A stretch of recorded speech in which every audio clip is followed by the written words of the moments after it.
Hey everybody, it's Maria Boynton. Thank you so much for joining us for another edition of Atlanta Up Close. We always love having you join us. Today, our guest is a gentleman who I've known. I guess you helped raise me, so to speak, none other than Michael Thurmond. And you have announced that you are running for governor of Georgia. Absolutely, and I'm a very proud surrogate father since I helped raise you. But yes, this week I was honored, proud to throw my hat in the ring for governor to become the 84th governor of the state of Georgia. Oh my goodness, the video, boots on the ground.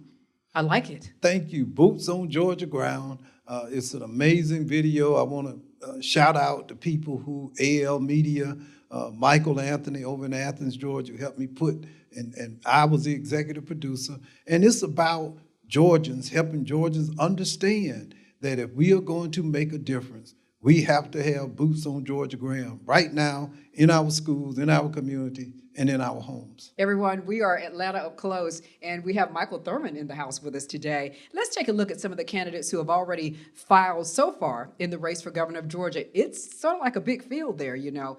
You have the Republicans, you have State Attorney General Chris Carr, Lieutenant Governor Burt Jones. On the Democratic side, you have former Atlanta Mayor Keisha Lance Bottoms, Reverend Olu Brown, State Senator Jason Estevez, you have State Representative Derek Jackson, and now, of course, we have Michael Thurmond. My question to you, sir, why now? Well, it's never too late to do the right thing. I believe that we're at this pivotal moment in the history of Georgia with what has happened in Washington, the de-evolution of federal authority, oversight, and frankly, dollars back, taken away. Now Georgia must stand in the gap. Georgia leaders must be prepared at this critical moment to do what is necessary to protect our vulnerable populations and to progress the state to higher heights. Wow, you've had a long time of service, of public service. You've been a state representative. That's when I met you way back in the day. Labor commissioner, labor commissioner, superintendent of schools, CEO of DeKalb County. I mean, being the former labor commissioner, you were the last Georgia Democrat elected to a statewide constitutional office and the first Black elected to a statewide office, well, right? One of the two. Thurmond Baker was also elected, right. But he had already been appointed. But the point is, I'm very proud that the people of Georgia have given me this opportunity at the local and state level to be of service, particularly during moments of crisis and controversy, during the Great Recession, during the pandemic. And so I've learned so much. And the thing I've learned the most, Maria, is but for the grace of God.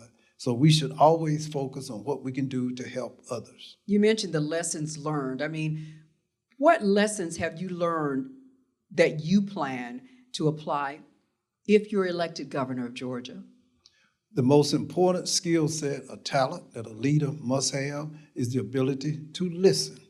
To listen. We often think and consider politicians as the great speech makers, and we always articulate it. But it's more important to be able to listen, to hear what the people are saying. I've been across Georgia over the last 8 months, here through Metro Atlanta, but also outside of Georgia, into rural South Georgia, North Georgia, and I've listened very purposely to what people are saying.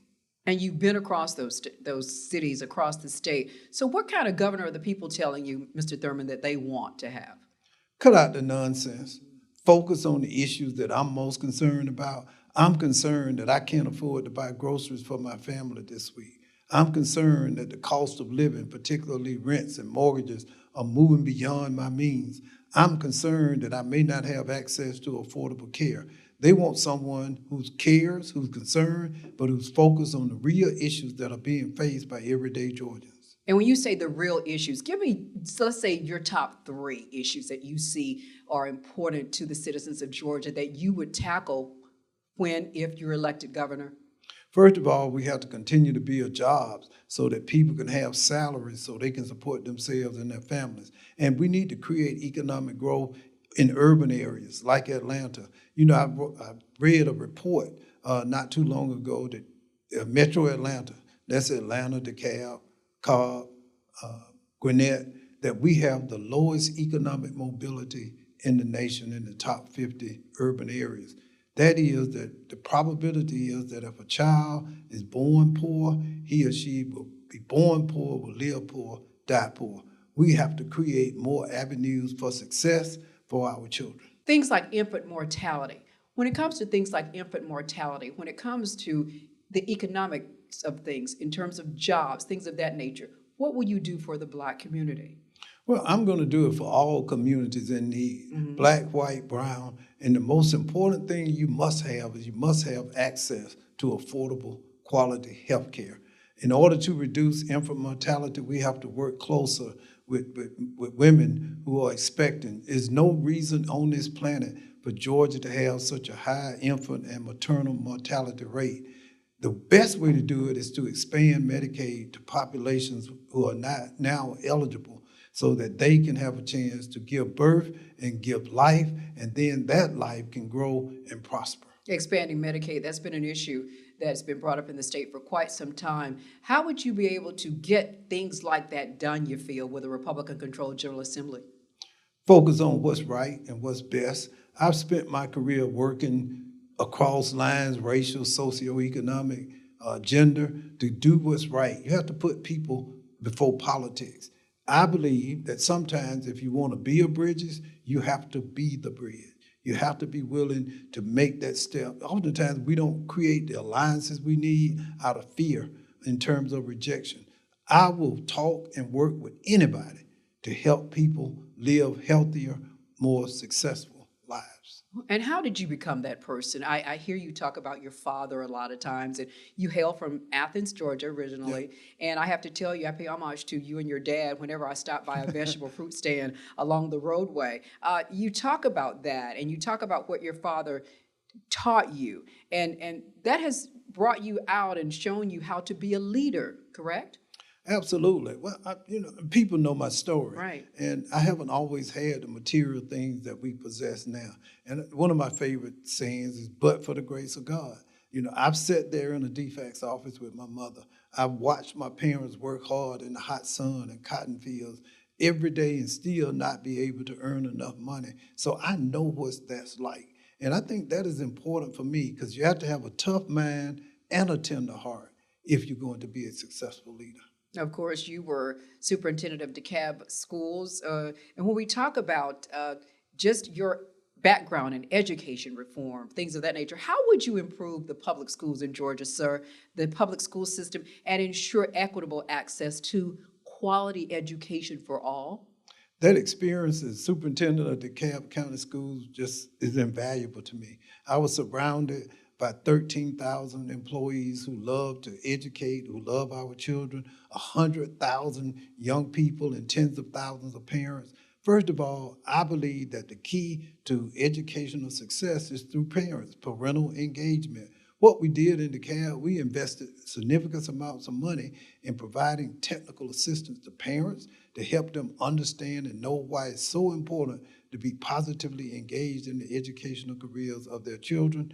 As a result, among other things, we increased graduation rates, test scores, and improved behavioral issues. And we talk about education, we talk about the schools, and we mentioned violence. And what's the best way to reduce gun violence, you feel, in our state schools, in the homes, in the communities? And what can the state do, and when can it be done? First, we need to listen to our law enforcement officials. Very clearly, we are at a disadvantage. The men and women in uniform who put their lives on the line every day trying to keep us safe. Oftentimes they are outgunned and sometimes even outmanned. So we have to listen to what they are telling us. And they have brought forward some strategies, some plans that will get guns out of the hands of criminals. Look, the Second Amendment is sacrosanct. I get that. But I don't believe the Second Amendment should apply to people who are intent on committing crimes. We got to make sure that they don't have a right to possess a firearm so that they can create chaos and confusion in our communities. I'm all for the Second Amendment for law-abiding citizens, for recreation, self-defense, but for those intent on chaos and destruction and murder and mayhem, I don't support them having guns in their possession. You say you want to be that bridge, a bridge builder. What do you feel Georgia needs most in a leader right now? You want to be a bridge builder. What else do you think Georgia needs in a leader? Georgia is not the worst state in many categories, but I think we are underperforming. I think we could be so much more if we could build consensus on some very difficult issues, whether it's public education, Medicaid expansion. Those are the type of issues where you got to have a coalition of the willing, a coalition of people, black, white, brown, Republicans, Democrat, urban, and rural, to do what's best. We have become prisoners to hyper-partisan politics, and consequently, our citizens have suffered when we allow ourselves to be taken prisoner by the hyper-partisanship that is clearly defined the political arena right now. Back to education, so to speak, when it comes to our HBCUs, specifically the 3 public HBCUs, would you support funneling more dollars to help them? I mean, Pell Grants have been cut. There is a need there. Would you be more supportive than, say, the current administration to do more for the 3 public HBCUs? Well, look, I'm a graduate of a HBCU, private, but I am so respectful and proud of the history and heritage of Savannah State, Albany State, and Fort Valley State. What would this state be without the men and women who matriculated and graduated from those 3 great institutions and have done so much for Georgia, the United States, and the world? We need to make sure they are strong, because oftentimes our HBCUs are the first rung on the ladder for young people who may come from homes that are socioeconomically challenged. So we have to make sure they are strong. I'm for keeping and increasing funding in all of our universities, and particularly those who have been shortchanged historically. We saw that campaign kickoff for you, that video, boots on the ground in Georgia. Look, in traveling around Georgia, one of the things that had permeated and infiltrated our culture was boots on the ground and the line dance. Everywhere you would go, birthday parties, weddings, you name it, graduation parties. The only thing I attended where it wasn't being played is at a funeral, but I'm holding out. And I didn't go out to Louisiana. I might be doing it in New Orleans. But no, boots on the ground. It started out originally as a military term that really was a statement about military readiness, i.e. when troops have boots on the ground, you're ready for action. You're at the front lines in a conflict. Then it was evolved into a term used in humanitarian responses to disasters and floods, whereby volunteers would go to an area that's been impacted, boots on the ground, to try to help those who have been hurt through a natural or even a man-made disaster. So we looked at it, I looked at it, I said, look, rather than trying to concoct something that might draw attention, sometimes you have to embrace what has already resonated in the culture. God speaks to us, and we see him as only boots on the ground, a dance. What if he's really trying to tell us as a people, it's time with the changes in Washington, that if you're going to protect your children, your family, your home, your access to health care, you got to have boots on the ground. You got to be engaged. You can't be absent mentally. You can't be absent physically. You have to be present. Schools have just opened. One of the biggest challenges we face as educators with our parents is some are reluctant to come to parent-teacher conferences or other school activities. It's so important to be present.